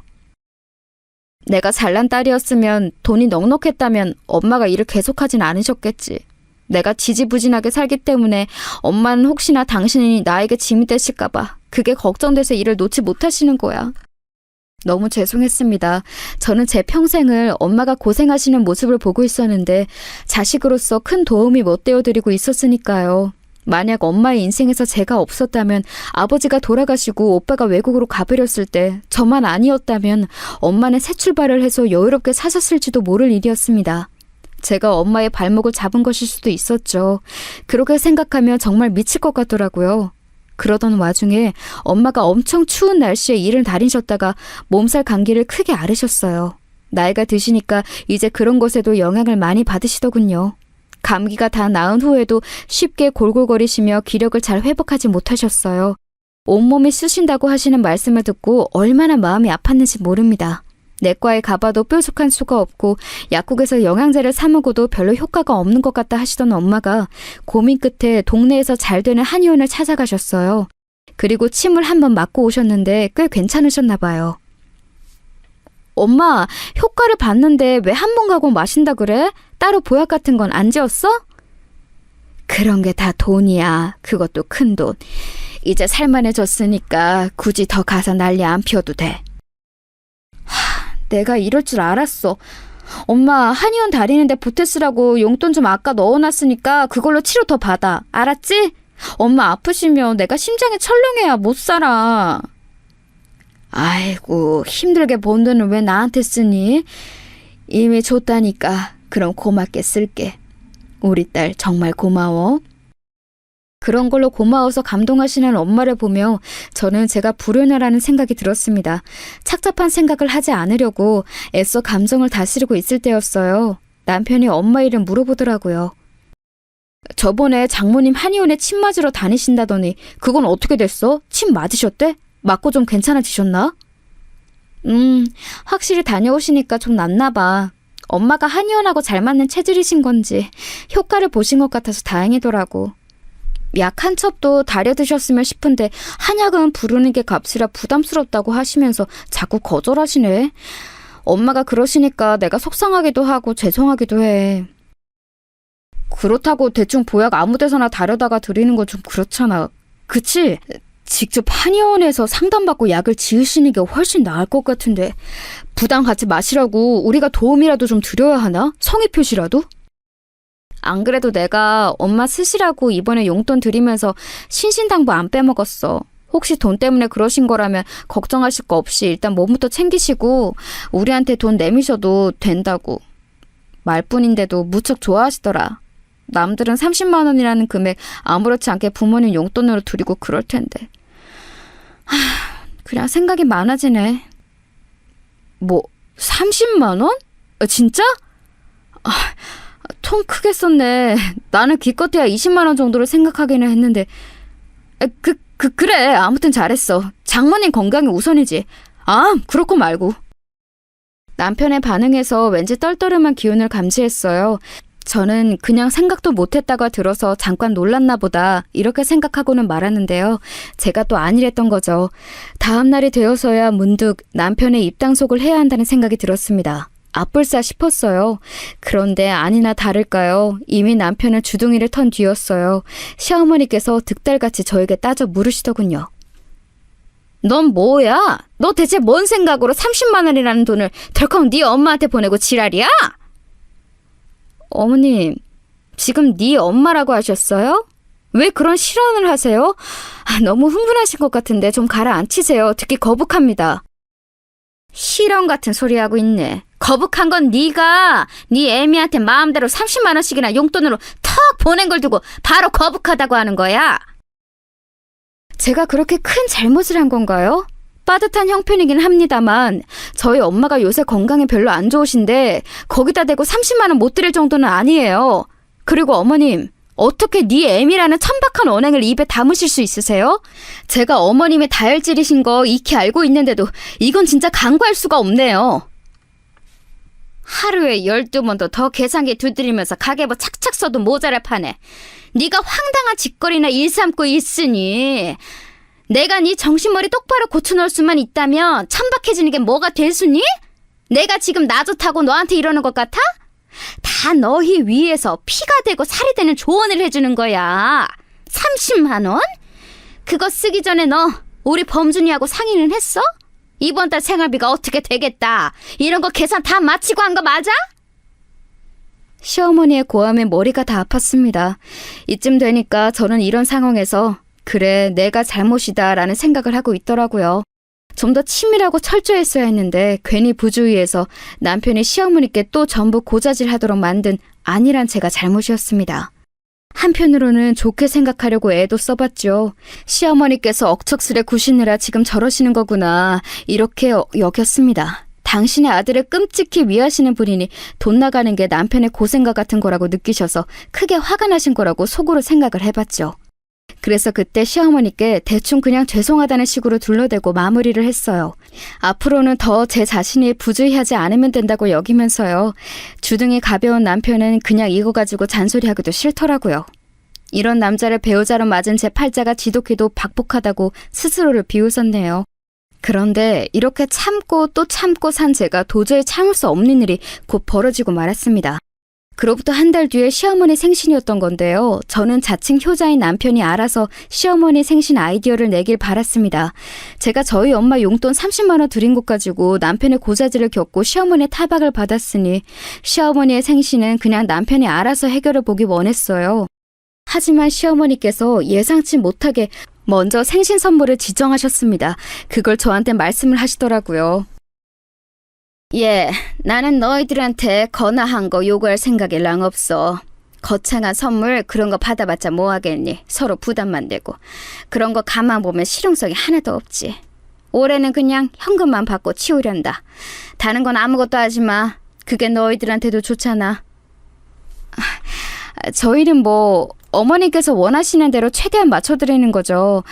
어머님 혹시 저번 일로 저한테 삐지셨다거나 그러셔서 거창한 거 안 받겠다고 하시는 건 아니죠? 그러면 저 너무 마음 불편해서요. 내가 그깟 일로 왜 삐지니? 너도 참 별 이상한 걱정을 다 하는구나. 정말 솔직히 그 순간 시어머니께 감사한 마음이 들었어요. 정말 돈만 들이고 치우는 그런 생신이 될지는 미지수였지만 어쨌든 말씀이나마 그렇게 해주셔서 듣는 입장으로는 썩 나쁘지 않더라고요. 자꾸 그 끔찍히 아끼시는 아들을 두고 며느리인 저에게 이런저런 연락을 다 하시는 시어머니의 면모만 봐도 생신 때 더 고생해야 하는 쪽이 남편이 아니라 저인 것은 너무나도 자명했으니까요. 그간 남편은 시어머니 생신 때마다 건강하세요, 사랑합니다 이런 축하 인사만 멋쩍은 표정으로 드리면 그게 효도를 다하는 거였고 미역국부터 잡채까지 음식 차리고 뒷정리하고 드린 선물에 대한 각종 잔소리 같은 의견을 들어드리는 것도 제 몫이었지요. 이번에야말로 남편에게 많은 걸 전가할 심산이었지만 어찌됐든 시어머니께서 그렇게 말씀해 주시니 반가웠네요. 순간적으로 30만 원을 떠올렸다가 그래도 생신인데 아니지 싶어서 50만 원까지 액수를 생각했습니다. 남편에게도 말했더니 괜찮아 하더라고요. 순전히 제 짐작이었지만 제가 엄마께 용돈으로 드린 30만 원보다 큰 액수라서 흔쾌히 괜찮은 느낌이었네요. 그런데 시어머니께서 제 예상을 뛰어넘는 액수를 말씀을 하시더라고요. 네? 어머님 지금 100만 원이라고 하셨어요? 너 왜 그렇게 놀라니? 네가 놀란 것은 내가 더 놀랐다. 제가 솔직하게 그냥 말씀을 드리자면 50만 원 정도를 생각했었어요. 그런데 2배 액수가 나오니까 제가 깜짝 놀란 거죠. 수중에 100만 원도 없다 이런 얘기는 아니고 이게 현금이다 보니까 아무래도 부담이 좀 될 수밖에 없네요.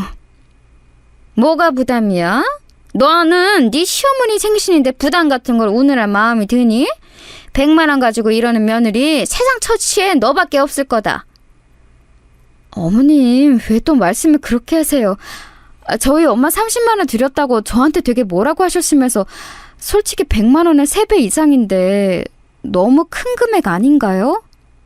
그거랑 이거랑 어떻게 같니? 어? 하여간 이 똘추 맹추! 시어머니께서 발끈하셨는데 거기에서 저는 몇 배로 열이 받았습니다. 갑자기 죽었다 깨어나도 그 100만 원 못 드리겠더라고요. 남편에게 당장 그랬죠. 시어머니께서 원하시는 그 금액 못 맞춰드린다고요.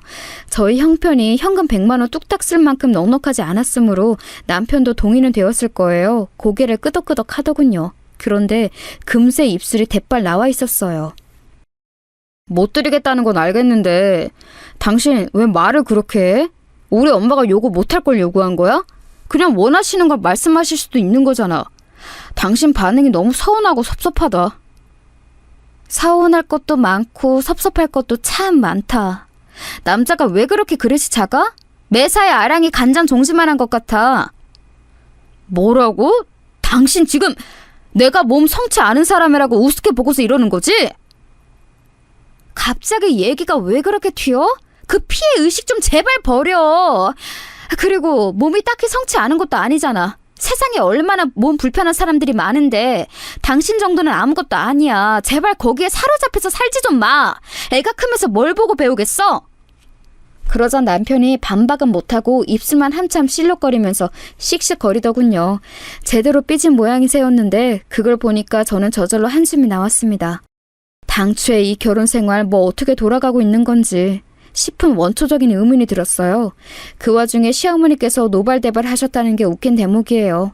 제가 간신히 속을 누그러뜨리려 애를 쓰고 있었건만 그걸 다 수포로 돌려놓으셨죠. 야! 이 망할려나!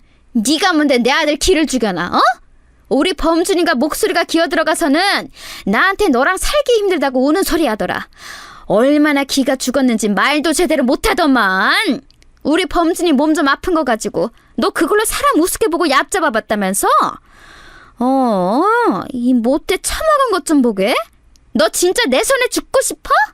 내가 네 애미한테 30만 원 턱 내놓고 시어머니 생신에는 100만 원 주기 싫어서 용을 쓸 때부터 이것이 요즘 싸가지가 제대로 죽었다는 걸 알아왔음이야. 너 어디 한번 내 손에 죽어봐라. 계속 듣다가는 귀가 썩을 것 같아서 멋대로 통화 종료했습니다. 그리고 저는 그 어느 때보다도 차가워진 제 이성을 느꼈어요. 갑자기 지금까지와는 다른 느낌으로 살이 분별이 되면서 걸핏하면 발작해대는 다혈질 막말 대장 시어머니나 열등감으로 똘똘 뭉쳐있는 고자질쟁이 마마보이 남편이나 다 상관이 없어졌어요. 이들과 더 이상 엮이고 싶지 않다는 생각 하나로 귀결이 된 후였거든요. 저는 시어머니께서 부르짖는 돈이라는 거 입금해 드리기로 했어요. 물론 단위가 많이 달랐지만요. 시어머니께 1원씩 입금해 드리면서 보내는 사람 이름에다가 메시지를 적었습니다. 곱게 안 늙었으면 곱게 뒤지기라도 하세요. 이렇게 말이지요. 그걸 받아보신 입장에서는 입에 거품 무실 수밖에 없었을 겁니다. 번호를 차단했더니 시어머니께서는 득달같이 저희 집으로 달려오셨어요. 늦은 저녁 시간이었는데 어리둥절한 남편 옆에서 저는 태연하게 시어머니를 맞이했습니다. 100만 원 달라고 그랬더니 나에게 10원을 줘? 그것도 1원씩 나눠서 개소리까지 얹고? 이런 개 싸가지 없는 년을 다 보았나? 너 이리 와. 가만히 안 둘 거야? 아이고, 그러다가 뇌혈관 터지겠어요. 조심 좀 하세요. 자기가 세상에서 가장 비참하고 몸이 불편한 사람이라고 믿고 있는 그런 아들한테 감명까지 받고 싶으신 거 아니잖아요? 시한폭탄이 따로 없는 딸 도움도 못 받으시면서 이제 본인 건강은 본인이 챙기셔야죠. 저는 빼주세요. 당신 며느리 안 할 거고 당연히 당신 아들 부인도 이제 안 할 겁니다. 저는 제 아이의 엄마만 할 거예요. 뭐라고? 아니 이게 지금 뭐라고 하는 거야? 네가 설마 우리 범준이하고 이혼이라도 하겠다는 거야? 시어머니께서는 분노하시던 것도 접어주고 당황하셨고 남편은 너무 놀랐는지 사례가 들려서 콜록거리느라 얼굴이 금세 시뻘겋게 되었어요. 저는 제 인생 최대의 오점인 두 사람을 바라보며 능청스럽게 어깨를 으쓱 해주었습니다. 전에 없이 당당하고 뻔뻔한 저의 모습에 많이 당황하신 건지 시어머니께서는 돌연 다리가 풀려서 주저앉으셨어요. 남편은 당장에 말도 안 된다며 현실에 부정했죠. 이혼이 애들 장난이야? 당신 지금 왜 이래? 화가 나서 천지분간이 안 되는 모양인데 제발 애를 생각해. 이혼이 어디 하고 싶다고 해서 되는 줄 알아? 왜 안 되는데? 이혼할 수 있는 이유 차고 넘치는데? 당신의 엄마를 봐. 지금까지 나에게 일삼은 언행만 하더라도 나 충분히 이혼 소송 걸 만하다고 생각해. 그리고 당신, 내가 꼭 하고 싶은 얘기가 있는데 당신은 몸이 아픈 게 아니라 정신이 아픈 사람이야. 계속 같이 살다가는 나도 그렇게 될 것 같아서 겁이 나고 애도 자기 아빠 보면서 안 좋은 거 닮아갈까 봐 무서워. 도저히 같이 못 살겠어. 좋은 말로 할 때 최대한 평화롭게 이혼해줬으면 해. 저는 차분하게 할 말을 했고 시어머니께서는 비틀거리며 일어나 제 멱살을 잡으셨습니다. 감히 제가 먼저 이혼을 운운했다는 것이 무척 모욕적이라는 얼굴을 하고 계셨어요. 남편은 넋이 나가서는 자기 엄마를 말려서 제 편을 들지도 못하였고 제가 힘으로 자기 엄마를 뿌리치는 걸 막지도 못하였어요. 이도 저도 아니었던 거죠. 이런 남자였습니다. 광란의 시간이 지나간 이후 남편은 이혼을 못 해주겠다고 나왔지만 저는 시어머니의 어떤 구석 한 가지를 알고 있었기에 그걸 이용했어요. 제가 시어머니께 이렇게 말씀을 드렸죠. 남편, 저랑 이혼하고 나면 분명 새 출발할 수 있을 거라고요. 주변 여자들한테 인기가 항상 많았다는 헛소리도 얹어줬습니다. 그래서 제가 결혼 생활이 더욱 힘들었다는 말도 안 되는 거짓을 얹었건만 시어머니께서는 넘어가셨어요. 이혼하고 나면 다시 며느리 구하기가 힘들어질까봐 그게 걱정된 거였는데 내가 우리 태진이를 과소평가했구나. 그래, 더 좋은 여자가 생길 테지. 지금 뭐가 아쉬워서 이혼을 안 해주겠어? 애 딸린 이혼남이면 새 출발하기 힘들 테니까 아예 애 데리고 꺼져버리면 최고인 거지. 엄마, 근데 그렇게 되면 내가 매달 양육비를 이 사람한테 보내줘야 하는데 사람 일 어떻게 될지 모른다고 그 액수가 부담스러워지면 어떻게 해요. 황당하고 무례한 모자는 제가 있는 앞에서 저딴 대화를 잘도 나누더라고요. 남아있던 일말의 정마저 떨어지게 해줘서 되려 고마웠습니다. 사실 그때까지만 해도 시어머니만 없었으면 남편하고 계속 잘 살았을 텐데 라는 의미 없는 가정을 속으로 계속하고 있었는데 그것마저도 이제 사라졌어요. 모전자전이라고 자기 엄마 닮아서 똑같이 별로라는 것을 새삼 깨달았네요. 제 아이의 아빠로 살게 하고 싶지도 않았습니다. 당연히 양육비는 보내줘야지. 그런데 그거 못 줄 것 같으면 지금 각서 쓰고 갈라서자. 앞으로 죽을 때까지 애를 안 보고 살겠다고, 안 찾겠다고 그거 각서 써. 돈인지 자식인지 하나만 선택하라는 거야. 그래? 정말이야? 내가 각서 쓰면 진짜로 양육비 안 보내도 되는 거 맞아? 진짜지? 무릎이 없기다? 세상에, 이런 찌질한 놈도 결혼을 해서 아이가 있었습니다. 이러한 사실을 다시 곱씹어봐도 놀라울 따름이네요. 저는 다른 거 다 차치하고서라도 제 인생에서 시어머니와 남편이란 이 두 존재를 더는 참아주고 싶지 않아서 이혼을 감행했고 더 바랄 것도 없었습니다. 이혼 과정에서 시어머니께서는 저를 향해 글러먹은 것이라며 욕을 하셨고 제 인생이 망할 것이라고 보셨는데 그러거나 말거나 저는 이혼하게 되었다는 것만으로도 좋았던 것 같아요. 역시나 이혼이 성립되고 나니까 알터니가 빠진 것처럼 후련하더군요. 전혀 아쉽지 않았다는 게 스스로도 신기했어요. 다만 엄마께 죄송한 마음이 컸죠. 엄마, 못난 딸이라서 미안해. 앞으로 어떻게든 내가 아이하고 잘 살아볼게. 아니야, 우리 딸 잘했어. 뭘 어떻게 하든 나는 우리 딸 편이고 응원하는 거 잊지 마. 엄마가 없었으면 나는 이혼까지 갈 용기를 못 냈을지도 몰라. 근데 내 뒤에는 결국 엄마가 있다는 걸 아니까 결단을 내렸던 거지. 엄마, 나 사실은 아이를 아빠 없는 아이로 만들고 싶지 않아서 참고 살았던 것 같아. 그게 내 본심이었던 듯 싶네.